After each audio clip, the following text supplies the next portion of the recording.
In this video, you're going to learn about the MCP routing. What is MCP, how to connect an MCP, and why is it needed in this current era of time.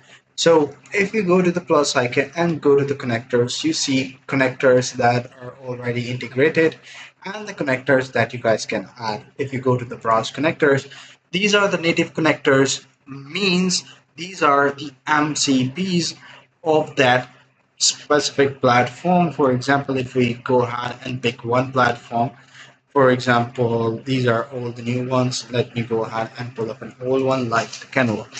So what is Canva? Canva is a different platform which search, create, design and do all sort of designing. Even if we are talking about the carousels, the pictures, the templates, everything regarding the design, you think about Canva.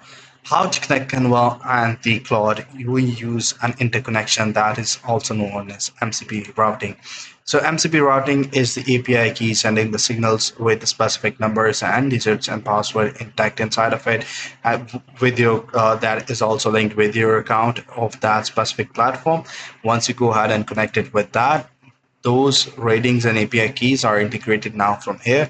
And if you guys go here and ask, hey Claude, what kind of templates do you see at my Canva? So it will just answer like that.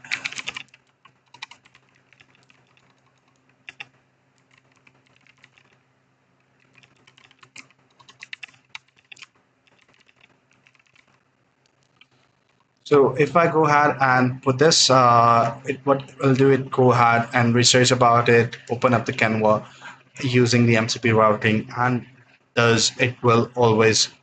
I don't have any Canva design or template upfront, so it doesn't actually go through my connector. Check it using the connector.